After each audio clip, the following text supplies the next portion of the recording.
बाबा साहब की जयंती का मतलब है बाबा साहब के शब्दों, उनकी शिक्षा, उनके विचारों, उनकी सोच पर पहरा देने की बात।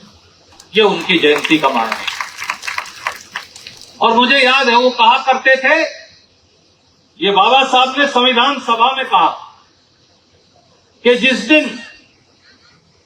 जिस दिन हिंदुस्तान व्यक्ति पूजा में लग जाएगा उस दिन हिंदुस्तान गुलामी का रास्ता पकड़ लेगा। बाबा साहब तो व्यक्ति पूजा के खिलाफ थे। वो ये कहा करते थे, मानने हैं तो मेरे असूल मानना, मानने हैं तो मेरे विचारों का अनुसरण करना, मानना है तो जो वो 3 बातें उन्होंने कही थी, शिक्षित बनो, संगठित बनो, संघर्ष करो, उस मार्ग पर चलकर दिखाना। उन्होंने कहा कि मुझे याद रखना या ना रखना, इन 3 बातों को अवश्य अपने जीवन में आत्मसात कर लेना, मनुष्य का कल्याण हो जाएगा। दोस्तों, साथियों, आज बाबा साहब की जयंती पर मुझे ये कहते हुए कोई गुरेज नहीं कि बाबा साहब के भारत पर आज हमला हो रहा है। बाबा साहब के भारत पर आज दिल्ली और हरियाणा में बैठी बीजेपी की सरकारों ने हमला बोल रखा।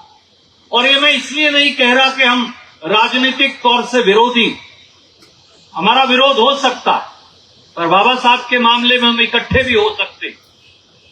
पर आज बाबा साहब की सोच, उनकी दृष्टि, उनके विचार, उनके परिवार, उनके अनुयायियों, उनके उपासकों और उनकी बात सुनने वाले, दिल में संजोने वाले हर व्यक्ति की जिंदगी पर बीजेपी की सरकार ने हमला बोल रखा।